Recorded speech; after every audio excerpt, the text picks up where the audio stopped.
राम कृष्ण हरी. राम कृष्ण हरी. मंडळी, मी आज तुमच्यासमोर एक अशी अलौकिक कथा घेऊन आली आहे जी ऐकताना तुमचे मन पूर्णपणे भक्तिरसात रमून जाईल. आपण लहानपणापासून होळशी आणि होलिका दहनाच्या कथा ऐकत आलो आहोत, पण आज आपण ही कथा एका वेगळ्याच रूपात ऐकणार आहोत. श्रोतेहो, आजची ही कथा केवळ एक गोष्ट नाही, तर आयुष्यातील प्रत्येक संकटावर मात करण्याचा एक दैवी मंत्र आहे. जो कुणी ही कथा सुरुवातीपासून शेवटपर्यंत पूर्ण एकाग्रतेने ऐकेल, त्याच्या आयुष्यातील सर्व दुःखांची आणि अहंकाराची नक्कीच होळी होईल आणि ईश्वरी कृपेचा अखंड रंग त्याच्या जीवनात कायमचा बहरेल, याची मला खात्री आहे. त्यामुळे कामं बाजूला ठेवा, मन शांत करा आणि डोळे मिटून या दिव्य कथेचा आनंद घ्या. कथा सुरू करण्याअगोदर एक छोटीशी विनंती करते. मी हा व्हिडिओ खूप मेहनतीने बनवला आहे. माझी मेहनत आवडली तर लाईक नक्की करा. कमेंटमध्ये राम कृष्ण हरी नक्कीच लिहा. कथेच्या शेवटी मी तुम्हाला एक खास मंत्र पण सांगणार आहे. हा मंत्र फक्त 3 वेळा होळीजवळ थांबून म्हणायचा आहे.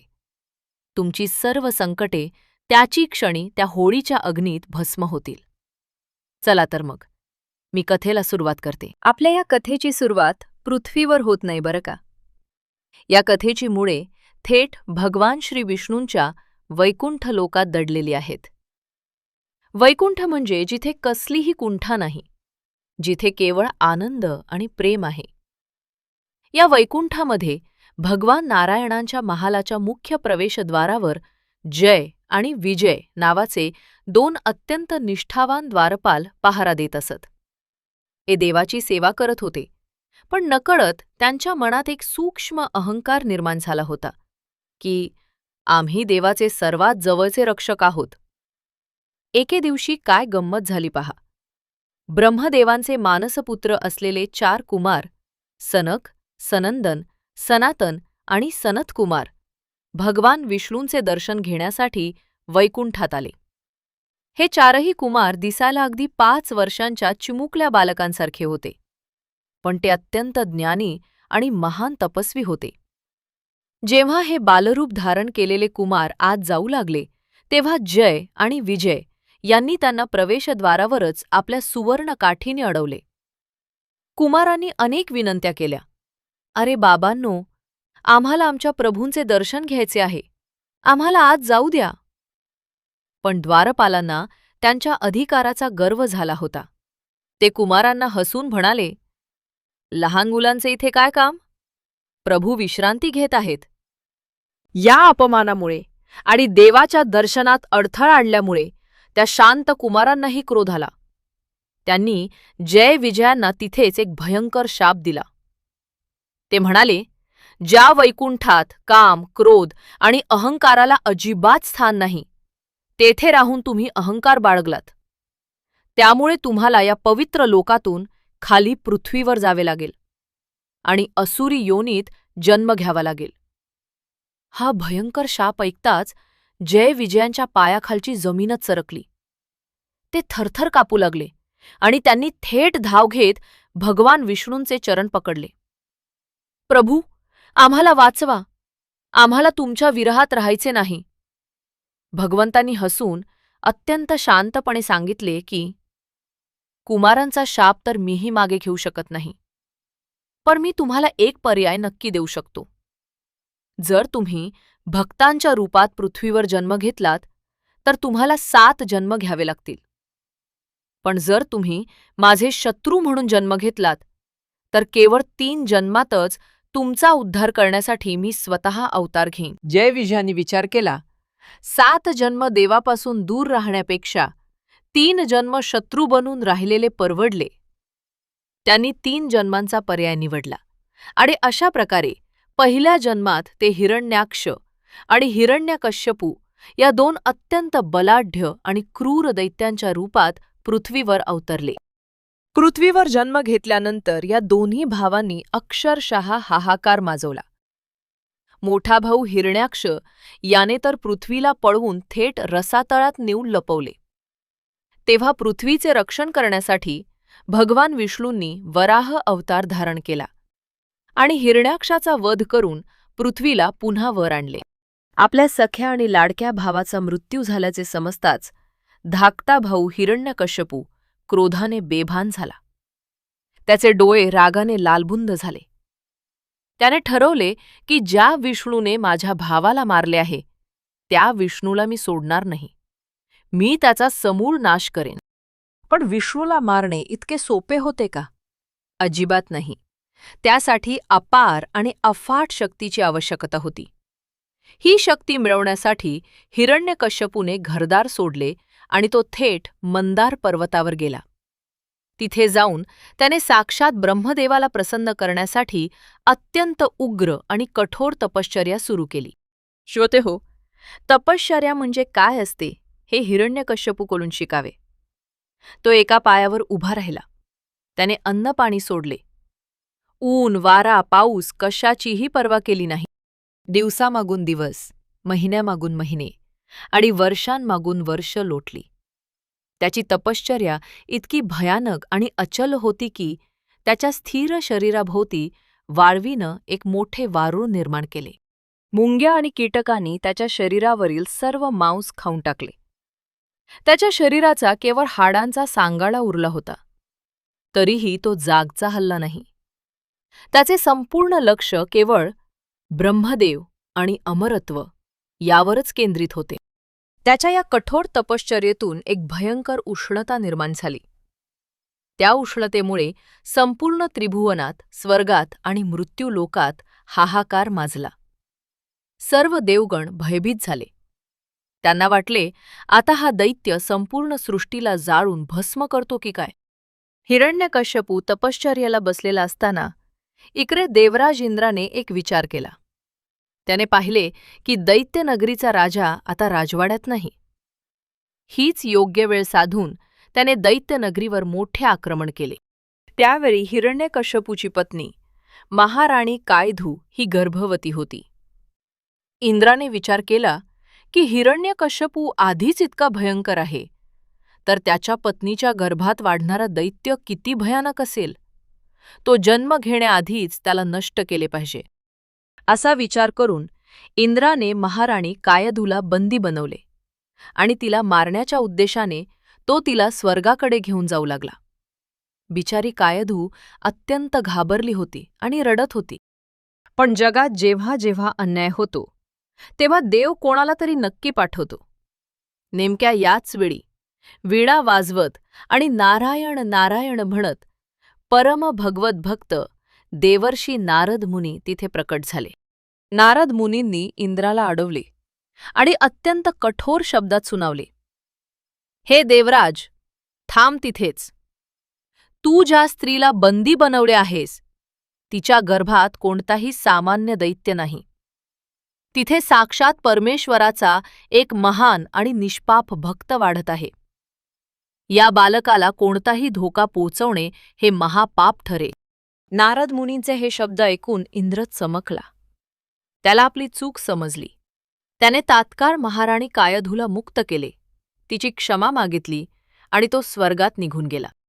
त्यानंतर देवर्षी नारद मुनींनी महाराणी कायधूला आपल्या पवित्र आणि शांत आश्रमात आश्रय दिला.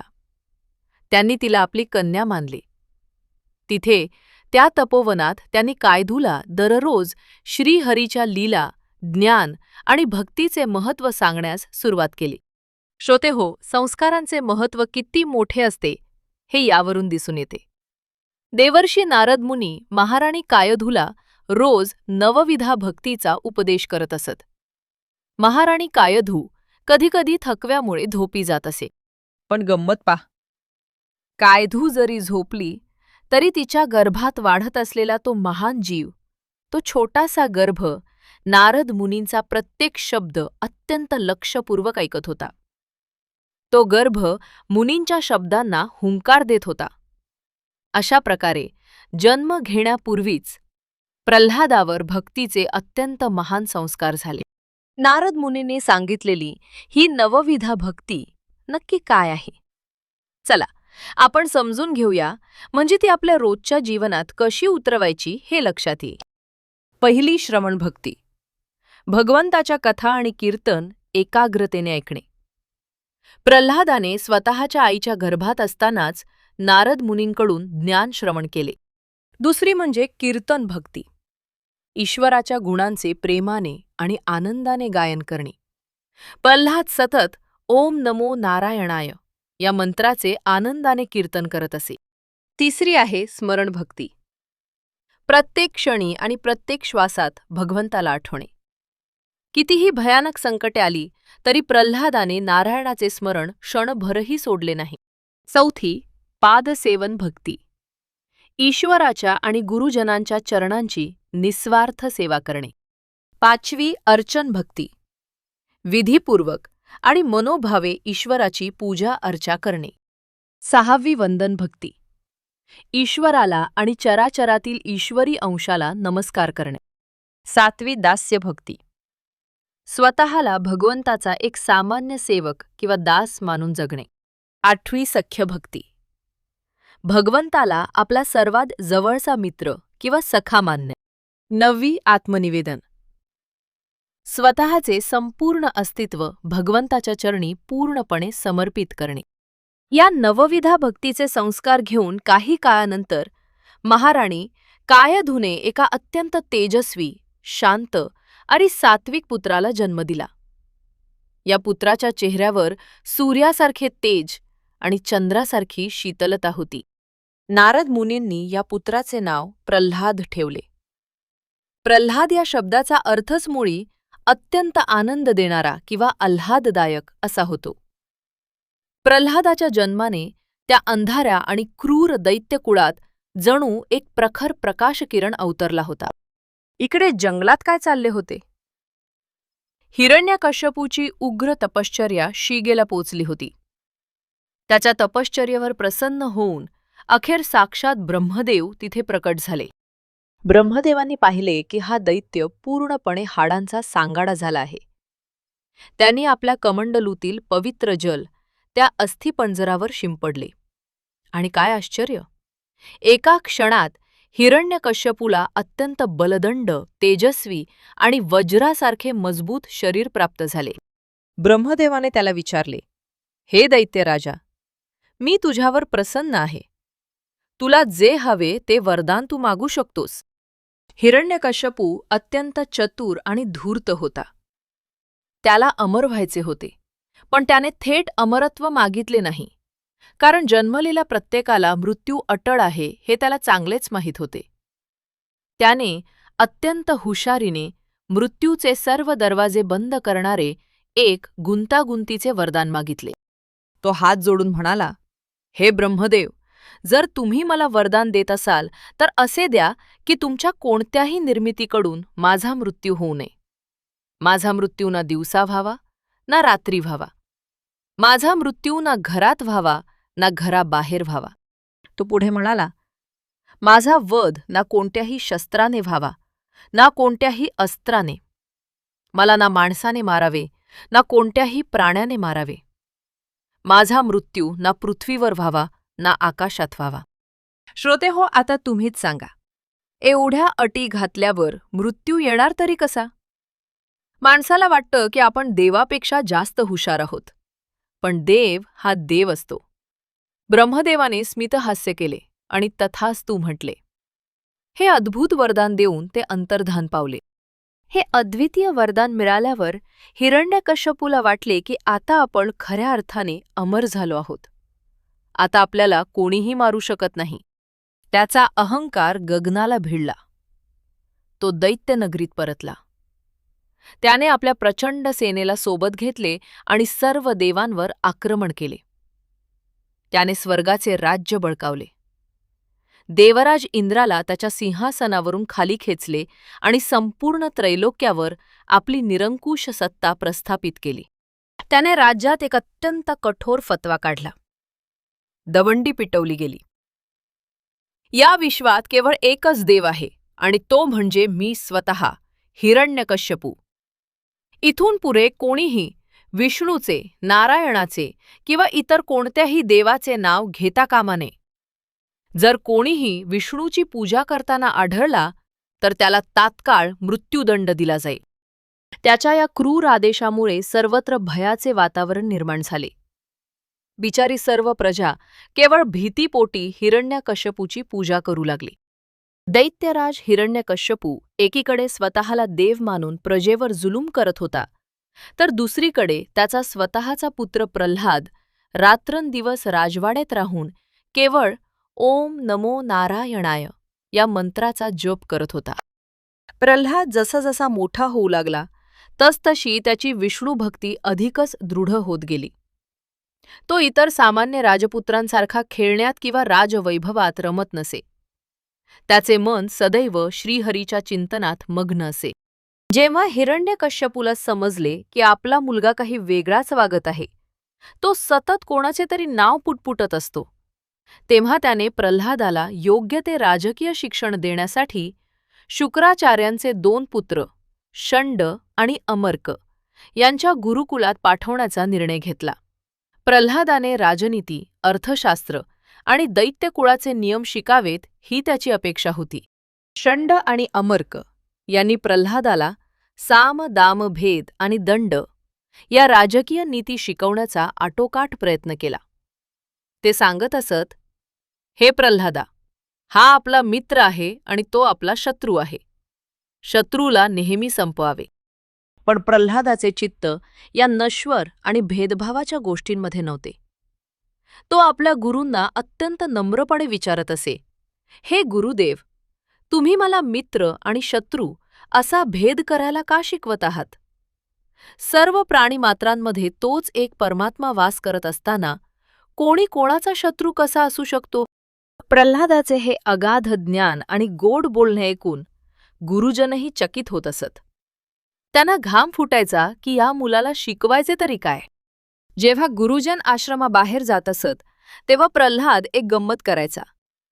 तो आपल्या इतर दैत्य सवंगड्यांना, वर्गमित्रांना आपल्या भोवती एकत्र बसवत असे आणि त्यांना भागवत धर्माचा उपदेश करत असे. तो त्यांना अत्यंत प्रेमाने समजावून सांगत असे की हे मित्रांनो, हे मानवी शरीर अत्यंत दुर्मिळ आहे. त्यामुळे म्हातारपणाची वाट न बघता बालपणापासूनच भगवंताची भक्ती केली पाहिजे. हे राज्य, ही संपत्ती आणि हा अहंकार सर्व काही इथेच राहणार आहे. केवळ ईश्वराचे नाम सत्य आहे. प्रल्हादाच्या या मधुर आणि भक्तिपूर्ण संवादाने अनेक दैत्य बालकेही हळूहळू विष्णुभक्त होऊ लागली.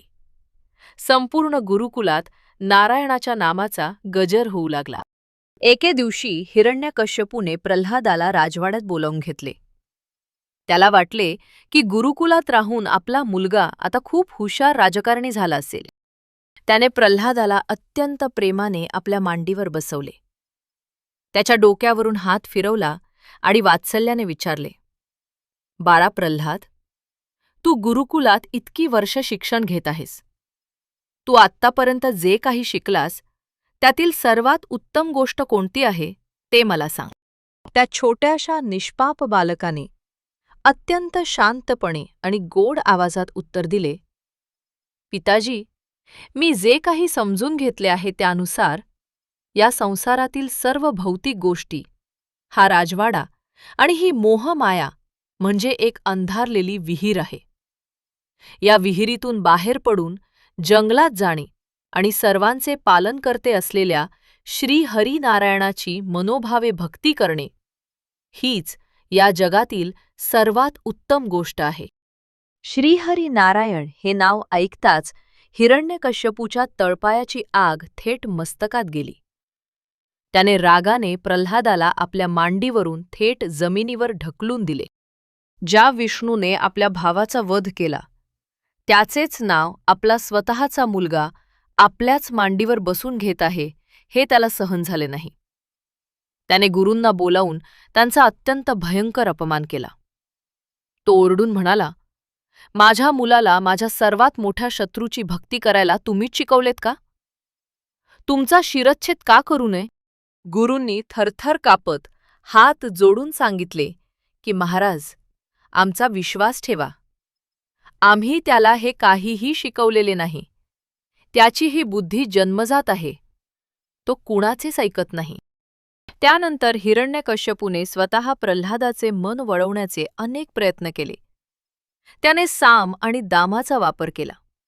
बाळा, मी या जगाचा देव आहे. तू माझी पूजा कर. मी तुला सगळं राज्य देईन. परंतु प्रल्हाद आपल्या भक्तीपासून किंचितही विचलित झाला नाही.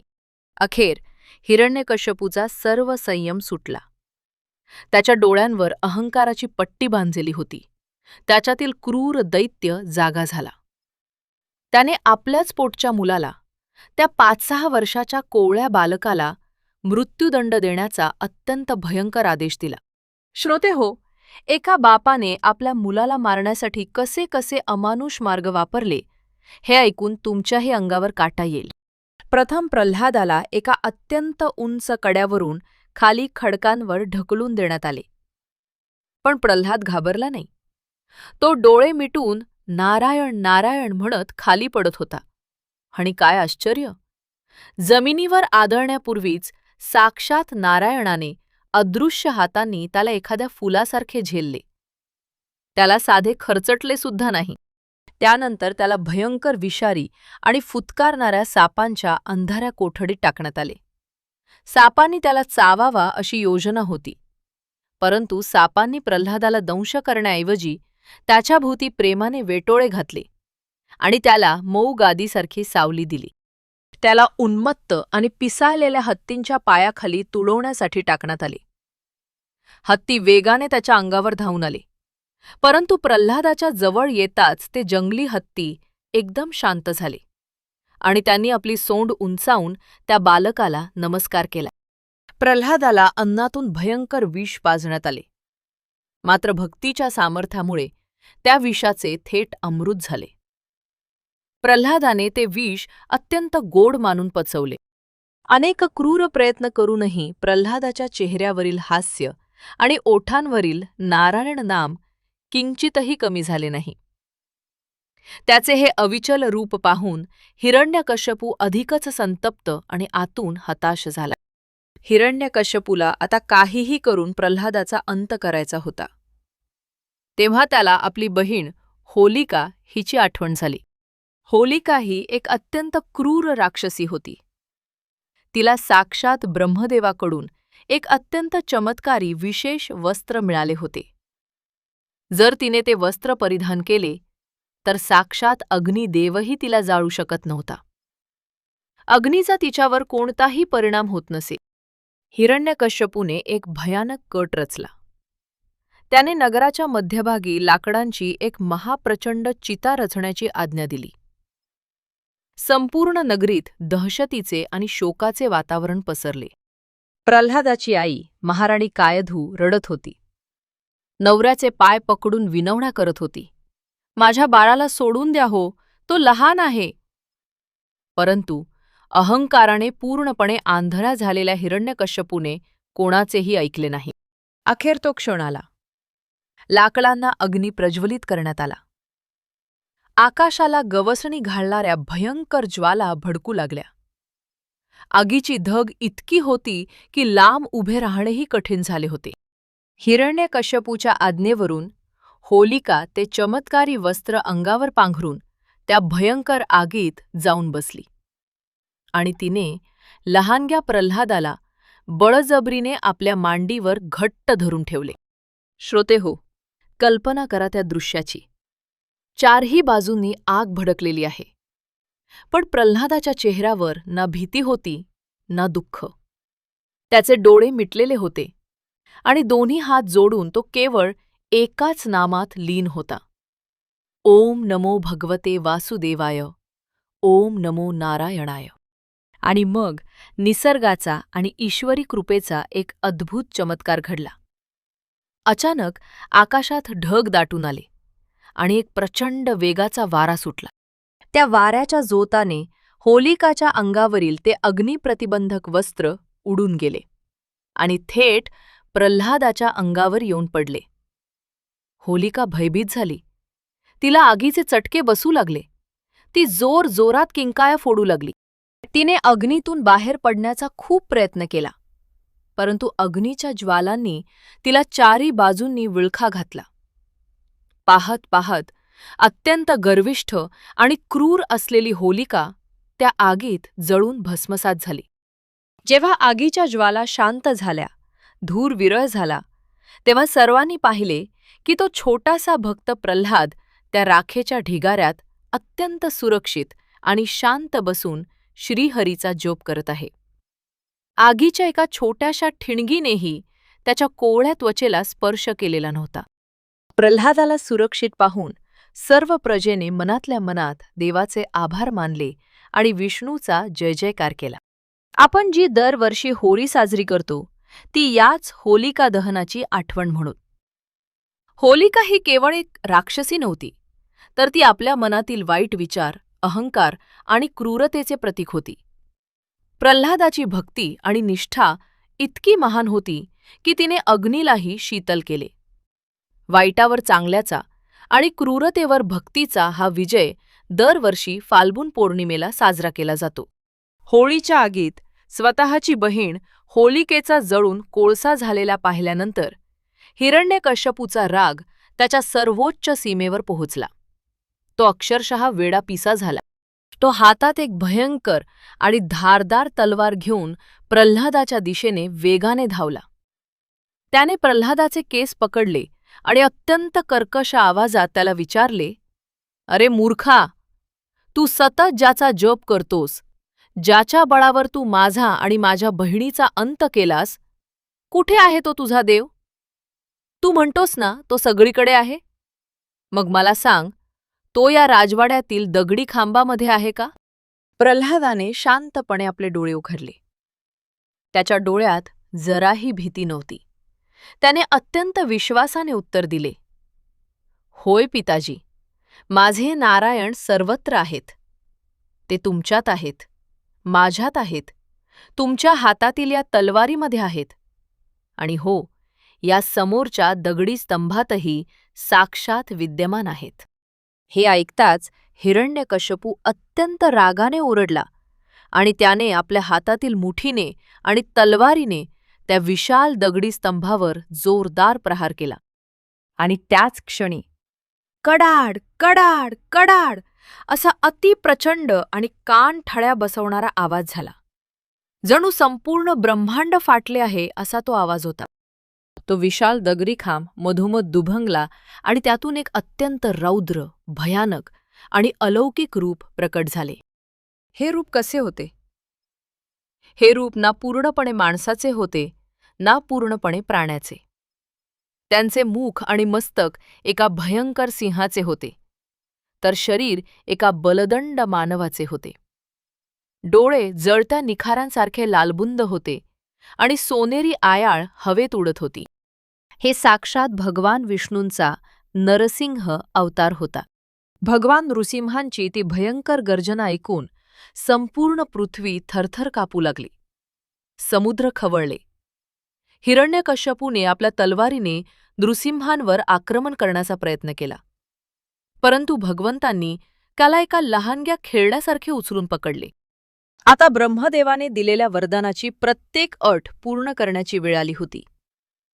माणसाच्या अहंकाराचा अंत कसा होतो हे आता जग पाहणार होते. भगवान नृसिंहांनी हिरण्यकश्यपूला राजवाड्याच्या मुख्य दरवाजाच्या उंबरठ्यावर आणले. आता बघा, वरदान कसे खोटे ठरले. ना घरात ना घराबाहेर. भगवंतांनी त्याला उंबरठ्यावर धरले. उंबरठा हा घराच्या आतही नसतो आणि बाहेरही नसतो. ना दिवसा ना रात्री. ही वेळ संध्याकाळची म्हणजेच गोधुरी बेला होती, जेव्हा दिवस संपत असतो आणि रात्र सुरू होत असते. ना पृथ्वीवर ना आकाशात. भगवंतांनी त्याला जमिनीवर न ठेवता आपल्या मांडीवर आडवे पाडले. ना शस्त्राने ना अस्त्राने. भगवंतांच्या हातात कोणतीही तलवार किंवा भाला नव्हता. त्यांनी आपल्या अत्यंत तीक्ष्ण आणि वज्रासमान नखांनी त्याचे पोट फाडले. ना माणसाकडून ना प्राण्याकडून. नरसिंह अवतार हा पूर्ण माणूसही नव्हता आणि पूर्ण प्राणीही नव्हता. अशा प्रकारे भगवान विष्णूंनी ब्रह्मदेवाच्या वरदानाचा मानही राखला आणि आपल्या भक्ताच्या शब्दाला सत्य ठरवून त्या क्रूर आणि गर्विष्ठ दैत्याचा अत्यंत भयानक अंत केला. चहूकडे आनंदाची लाट पसरली आणि आकाशातून फुलांचा वर्षाव होत विष्णू नामाचा जय जयकार झाला. हिरण्यकश्यपूच्या वधानंतरही भगवान नृसिंहांचा क्रोध शांत होत नव्हता. ते मोठ्याने गर्जना करत होते. त्यांचे ते रौद्र रूप पाहून ब्रह्मा, शिव आणि देवराज इंद्रही त्यांच्याजवळ जाण्यास घाबरत होते. साक्षात माता लक्ष्मीलाही पुढे जाण्याचे धाडस होत नव्हते. तेव्हा सर्व देवांनी मिळून त्या छोटाशा भक्त प्रल्हादाला पुढे केले. तो लहानगा प्रल्हाद अत्यंत निर्भयपणे हाताची घडी घालून आणि प्रेमाने भगवंतांच्या जवळ गेला. त्याने नृसिंहांच्या चरणांना अत्यंत प्रेमाने स्पर्श केला. श्रोतेहो, भक्तीत किती ताकद असते बघा. प्रल्हादाचा तो निर्मळ स्पर्श होताच भगवंतांचा सर्व क्रोध एका क्षणात शांत झाला. त्यांच्या लालबुंद डोळ्यातून वात्सल्याच्या धारा वाहू लागल्या. त्यांनी प्रल्हादाला उचलून आपल्या मांडीवर बसवले आणि एका गायीप्रमाणे प्रेमाने त्याला चाटू लागले. त्यावेळी प्रल्हादाने अत्यंत मधुर वाणीत भगवान नृसिंहांची स्तुती केली. स्तुत नारायण सदा पूजितच ऋषिकेशम तम नमामि. ध्यायतो यत सदा ज्योतिरूप मनोपमयम नरसिंहम नमामहम. प्रल्हादाने प्रार्थना केली की हे प्रभू, माझ्या पित्याने त्यांचे अज्ञान आणि अहंकारामुळे तुमचे वैर केले. कृपया त्यांच्या आत्म्याला सद्गती द्या आणि त्यांना माफ करा. केवढे हे मोठे मन! भगवंतांनी प्रल्हादाला भरभरून आशीर्वाद दिला आणि त्याला दैत्यनगरीचा राजा बनवले. प्रल्हादाने पुढे अनेक वर्ष अत्यंत न्यायाने, प्रेमाने आणि धर्मानुसार राज्यकारभार केला. होळी दहन होताना तिथे हात जोडून हा मंत्र जपावा. अहकूटा भयत्रस्तैः कृतात्वं होली बालिशैः अतस्वाम पूजयिष्यामि भूती प्रदायिनी. हा मंत्र जपल्याने सर्व कष्ट आणि संकटे नाहीशी होतील. मंडळी, होलिका दहनाचा दुसरा दिवस हा रंगांचा उत्सव म्हणजेच धुलीवंदन किंवा रंगपंचमी म्हणून अत्यंत उत्साहात साजरा केला जातो. या रंगांमागेही एक अत्यंत सुंदर आणि प्रेमळ कथा दडलेली आहे. असे म्हटले जाते की भगवान श्रीकृष्ण लहानपणी खूप खोडकर होते. ते एकदा आपल्या आई यशोदेकडे गेले आणि अत्यंत निरागसपणे विचारू लागले, आई, मी रंगाने एवढं सावळा का आहे ग? आणि माझी राधा इतकी गोडी का आहे? मला नाही आवडत हे. तेव्हा माता यशोदेनं घरातले काम करता करता हसत हसत सांगितले होते की, कान्हा, तू एक काम कर. तू जा आणि तुला जो रंग आवडतो ना, तो रंग तू राधेच्या चेहऱ्याला जाऊन लाव. मग तुम्ही दोघेही एकाच रंगाचे दिसाल. नटखट कृष्णाला ही कल्पना खूप आवडली. त्याने तसेच केले आणि राधेला रंगाने भरवून टाकले. तेव्हापासून आपल्या प्रियजनांसोबत रंगांची होळी खेळण्याची प्रथा रूढ झाली. होळीचा सण हा प्रेम, मैत्री आणि आनंदाचा उत्सव आहे. तो सर्व भेदाभेद, रागरुसवे विसरून समाजातील प्रत्येक घटकाला एकाच रंगात रंगवण्याचा संदेश देतो. होलिका दहनाच्या माध्यमातून जसे रोगराई पसरवणारे जंतू नष्ट होतात, वातावरण शुद्ध होते, तसेच मानवाने आपल्या मनातील द्वेष, मत्सर आणि अहंकाराची जळमटे होळीच्या अग्नीत भस्म करावीत, हेच या सणाचे खरे महत्त्व आहे. माझ्या प्रिय श्रोतेहो, भक्त प्रल्हाद आणि भगवान नृसिंहांचे हे अद्भुत चरित्र मानवी जीवनातील सर्वोच्च आदर्शांचे आणि ईश्वरी श्रद्धेचे प्रतीक आहे. आपल्या आयुष्यातही अनेकदा संकटांचे डोंगर उभे राहतात. परिस्थिती कठीण होते. पण त्यावेळी प्रल्हादाची आठवण काढा. परिस्थिती कितीही कठीण असली तरी सत्यावर आणि ईश्वरावर असलेली आपली निष्ठा कधीही ढळू न देणे, हाच प्रल्हादाच्या जीवनाचा महान संदेश आहे.